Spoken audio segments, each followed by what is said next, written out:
tuned for the Joan Quinn Profiles.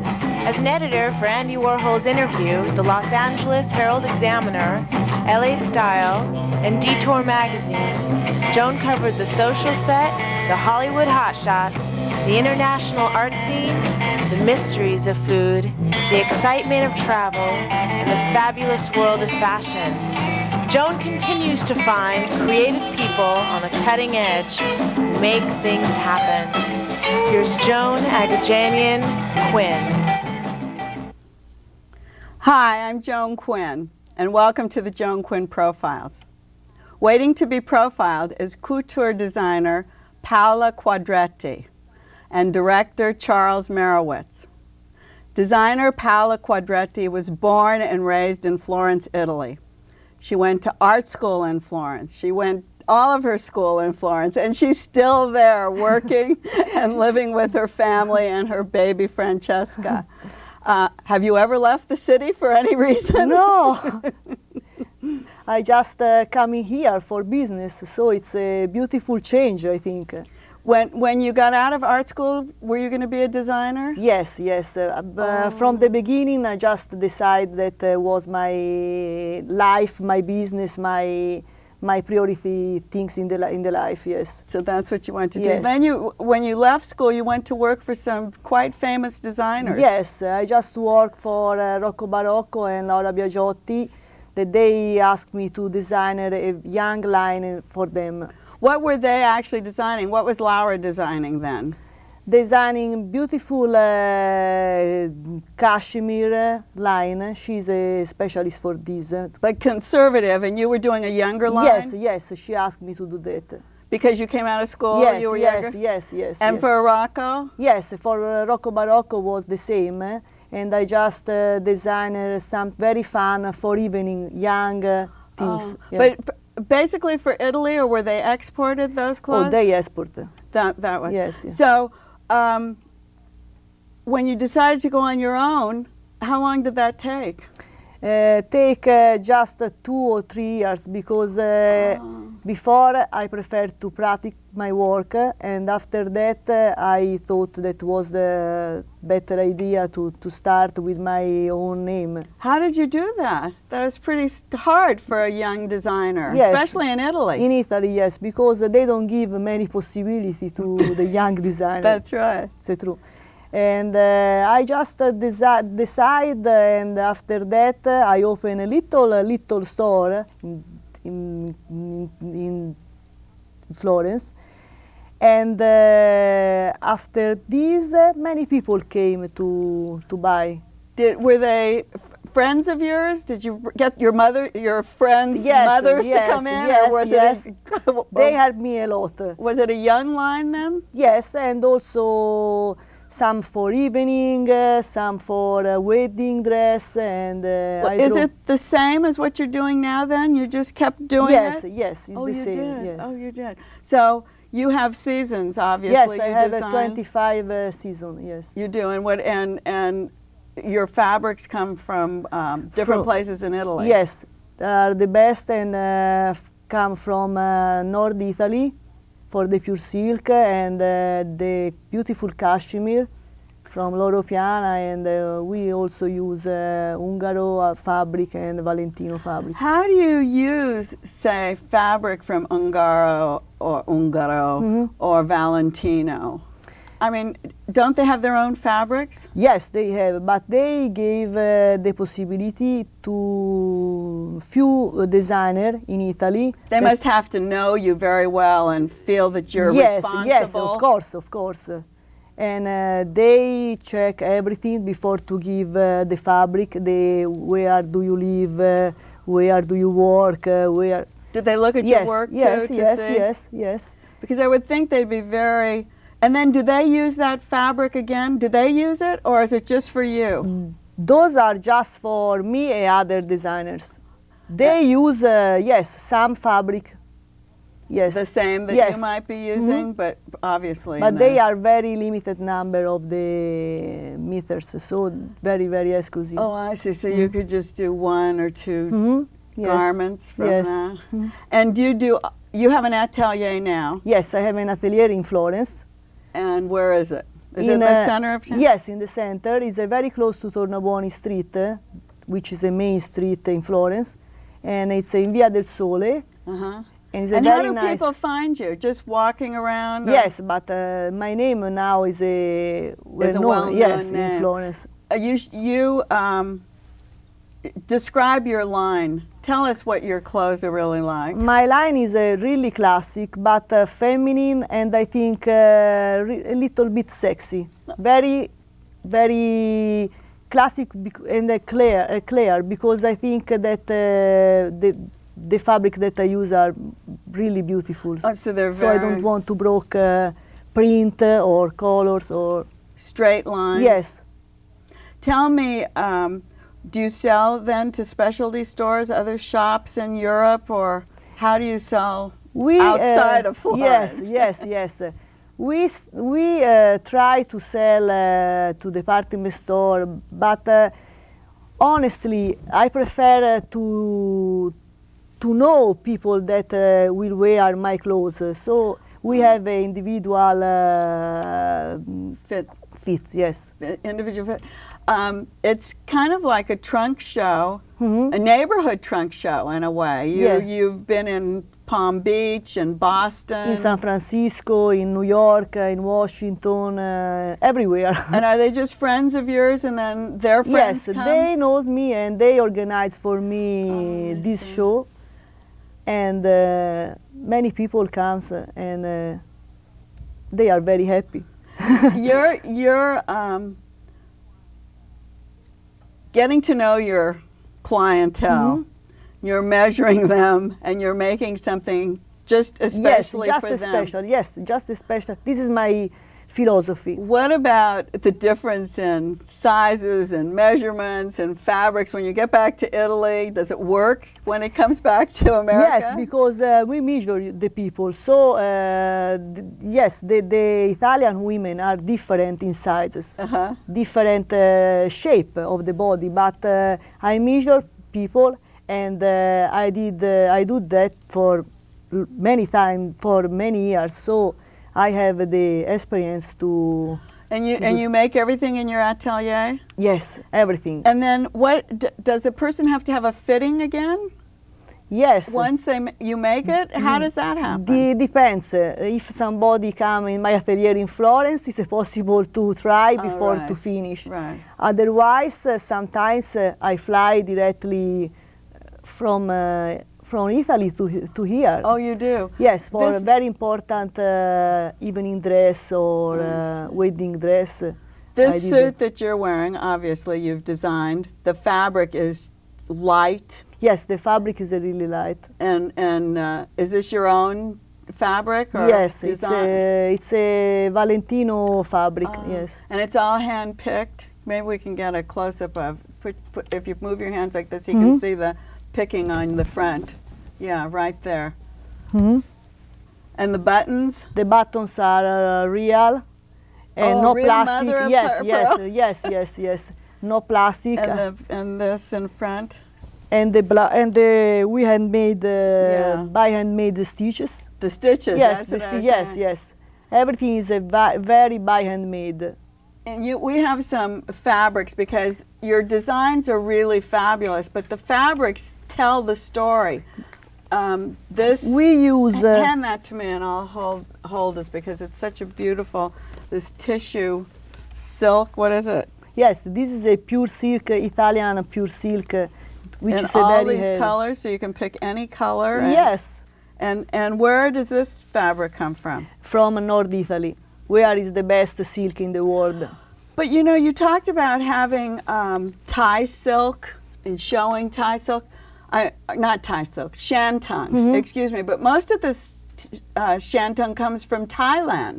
But this is another story. This is a very light, the Chinese shantung, very light, very fragile. This is a beautiful Italian silk. Let me see some of your other things.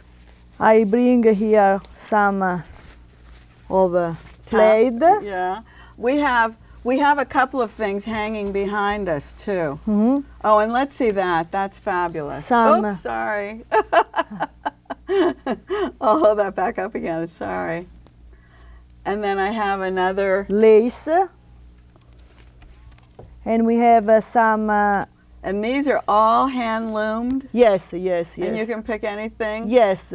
They embroidered for me. Let me see a couple of your dresses before we finish. Can you just lean back? Great.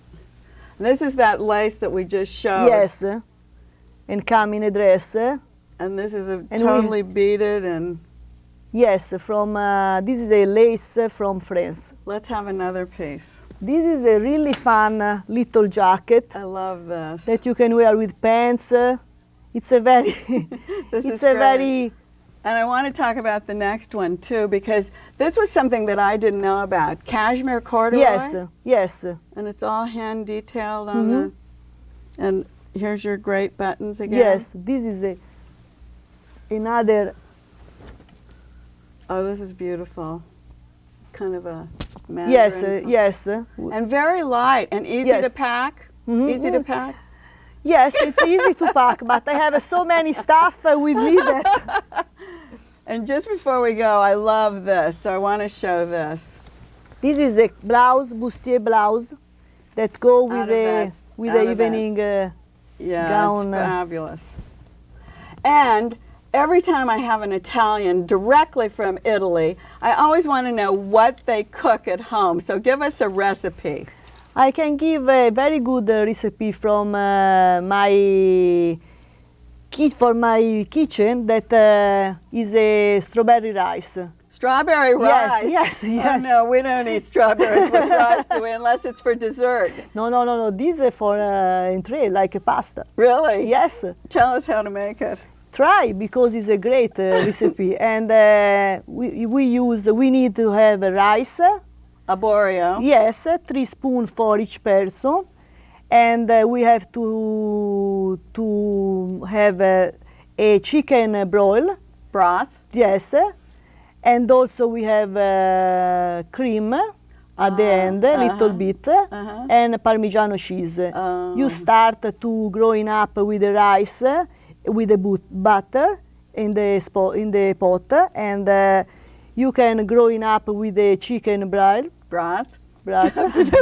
Yes, so then it starts cooking. Yes, to cooking. And when before 5 minutes that is finished, you can smash the strawberry. Smash them? Yes, Yeah. and put into the rice with the salt, of course. And after that, when the rice is finished to cook, you can put Parmigiano cheese and cream. Fabulous! Believe me, it's a really great recipe. We have to come to Florence to Yes, try please, that. yes. I don't think it'll taste the same in America. Thank you, Paola. Thank you very much. Thanks for being ciao, with ciao, us. ciao. Paola Qaudretti from Florence. And don't go away, because we'll be right back with Charles Marowitz, the director.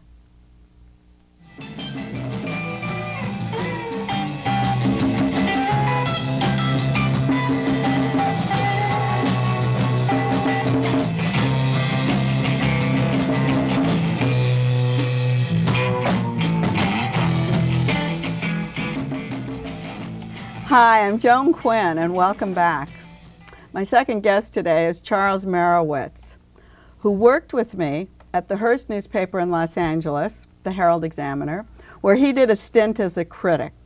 But Charles actually is a real man of the theater.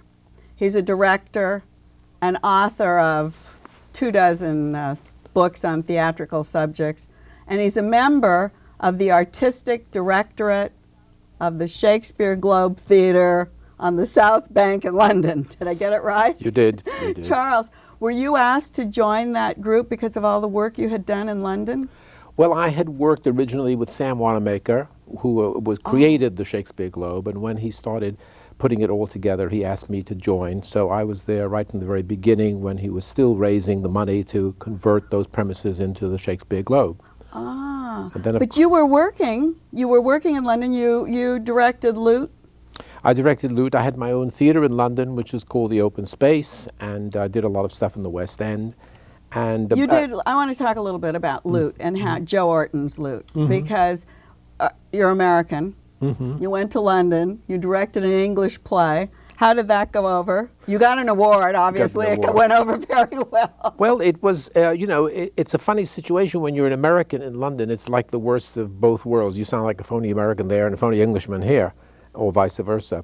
But it worked out quite well because there was and still is a kind of admiration for American culture in England. And so if you were an American in England, particularly in the 60s and 70s, people looked at you as being some kind of, avant-gardist. You were sort of part of the great cultural swing that was going on in America at the time. Where did you come from to get to London to have the distinction of being able to direct? Well, I was born in what was then the Lower East Side of New York. Now it's the chic Lower East Side. If I want to impress people, I say it's Greenwich Village East I was born. But no, I was born in the slums of Lower East Side. And people always try to reconcile that with the way I speak, and of course they can't, and neither can I. But I went from there over to England to study at the London Academy of Music and Dramatic Art in the late 50s. I see. And then I stayed. I decided to just, if you may remember that in the 50s, late 50s and early 60s, America wasn't such a nice place to be. McCarthy was running rampant and all kinds of things were happening. So you were more comfortable there? I was happier in London because it was the opening up of a whole new cultural vista for me, and I saw theaters I'd never seen before, and I was dotty about English culture, so it worked out. Besides Lute, and I just brought that up because it was Joe Orton, Fortune in Men's Eyes also was an award winner that you directed. Yeah, Fortune in Men's Eyes was the first production that we did in a theater I created in London called the Open Space Theater. Oh, it was. Well, tell us how you created that, because I want to couple that with the theater that you've now started in Malibu. Well, that was a sort of an interesting experiment because the first production of the theater was Fortune in Men's Eyes, and rather than just putting it on the stage, what we did was we created an environment. It takes place in a Canadian reformatory, and what we did was to create the conditions of the Canadian reformatory in the theater and outside the theater. So as the audience came in, they found themselves being looked at by people behind bars, and they saw a guard up there watching them, and they had to walk through the theater, and instead of going straight to their seats, they wound up in a cell, and the cell was completely closed up. And then at a certain point, a bell rang, the cell opened, the cell door opened, they came out, they found their seats. Then the next batch of people were caught in the cell, and then the people who were sitting in the auditorium watched their discomfort as they eventually got out of the cell and sat down. It was an environmental piece. The interesting thing now is in the year 2002, there's a German movie called Das Experiment, and it does the very similar thing that you're talking about, where it takes ordinary people, half of them become guards, the other part become cellmates, whatever, and how they interact as people. And I could imagine that the people that you're talking about sitting in the theater and then watching these people come into the cell are having some kind of psychological trauma. Well, of course, they feel superior because they've been they've escaped from the cell. Isn't that interesting? They've flown the coop. So they look at the other people with great pity, because and also I should mention that when they came into the cell, they had their fingerprints taken. So before they could sit down, they had to sort of put all this ink on their fingers and wipe it off and all that. So watching somebody else's discomfort after you've had that discomfort yourself is very satisfying. That's so interesting. It's such a phenomenon that just must keep repeating itself. You're talking about the late 50s, early 60s? Right. How did you find the space where you could do that, where you could use the outside and the inside, or did you create the space? No, we found a basement which was next to UFO. UFO was a very famous rock club in London, and right next door to it was an empty basement, and we took it over and created a 250-seat theater in that basement, which is very different from the 99-seat theater, which is now in Malibu, where we're showing Fellow Traveler. Now, you're showing a play that you're directing, Fellow Traveler, with Harold Gould, who is a fabulous, I hate to say old-time actor, but an actor who's been around so long. And it's written by John Herman Shaner, who also is a well-known film writer and playwright, yeah. And how did you decide to start this theater? Well, you know, I've been involved in the theater all my life. So when I found myself living in Malibu, I thought to myself instinctively, well, I've got to start a theater here. And it was a very fertile ground for theater because Malibu is full of, as you know, industry people, people who are bi-coastal, who are generally speaking very educated and rather affluent. So I thought this is a perfect public for a really serious, classically based theater. So I was very much inspired by the cultural climate in Malibu.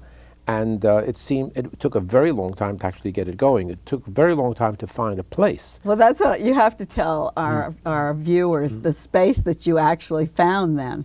Well, it's an old church, which there was a rumor about it being someplace where black Sabbaths and things were taken place, and supposed to be dead babies buried in the back. We haven't found any dead babies. Found a lot of dead spectators, you know, a lot of the shows, but no dead babies, yes.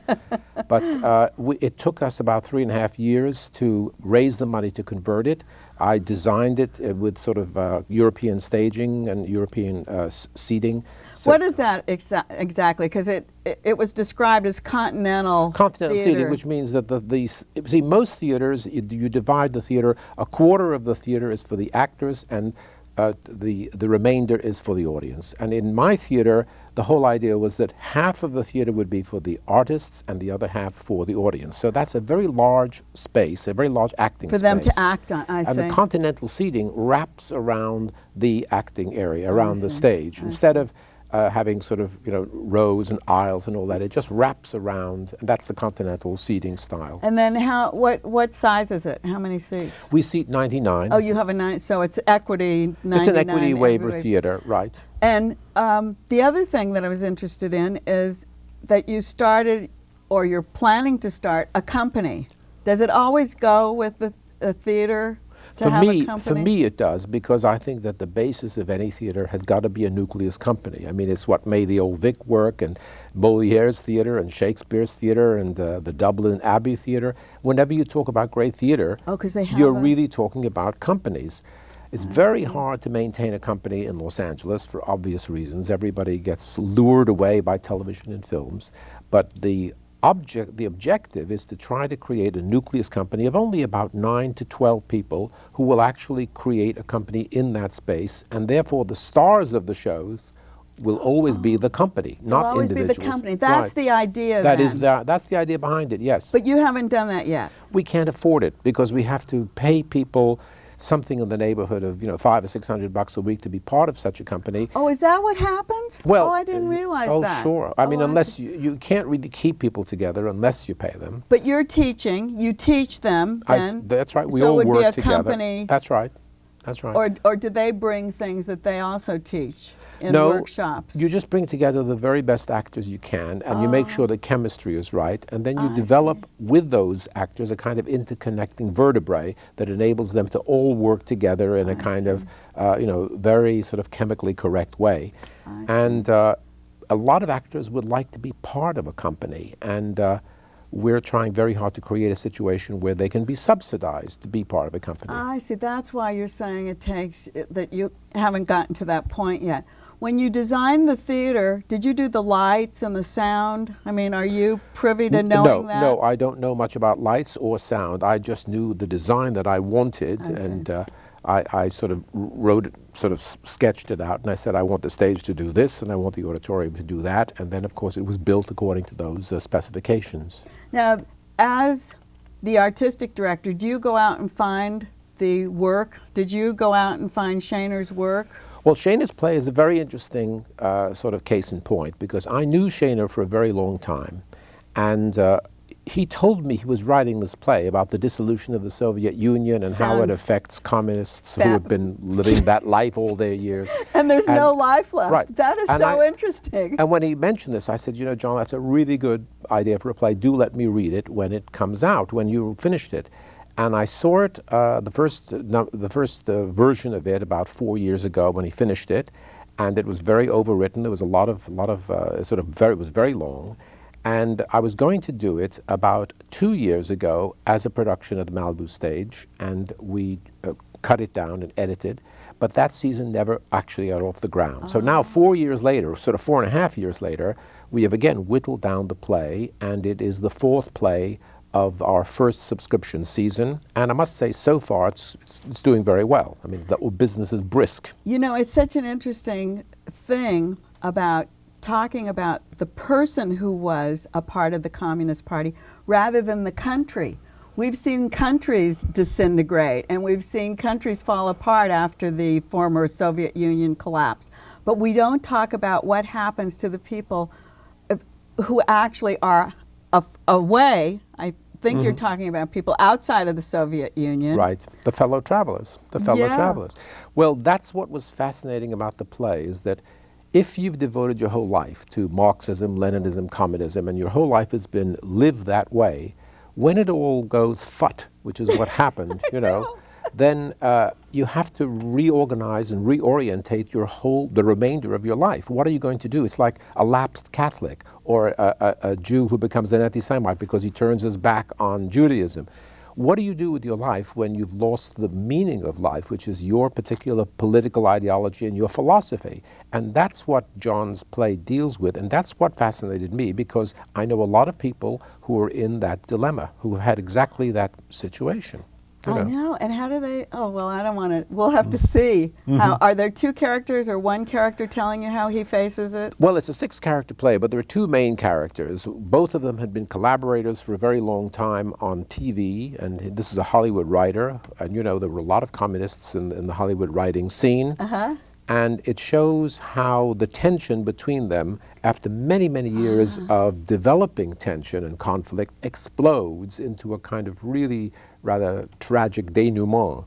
But I must say, it's full of pugnacious comedy. It's not a sort of kind of breast-beating drama. It's very much a pugnacious comedy, and I think John is very skilled at writing that kind of thing. And it's impossible to describe a play. I mean, the main thing to say about it is that it's a play which deals with something which I don't know any other play that has dealt with the subject before. And it's at the Malibu Stage. It's at the Malibu Stage Company in Malibu. In Malibu. And Charles, I'm so glad I got to see you. We haven't seen each other since we wrote together at the Herald. No, and as I said, I didn't recognize you without the desk. No. Because I always imagined, I only saw half of you, the desk in front. So when you didn't have the desk, I could barely recognize you. Here we are. Thank you so much for being with us. And thank you. I hope you all noticed Matthew Horton's photographs on the set today. He's a terrific photographer who shows at Hetty Corsen's Gallery in West Hollywood.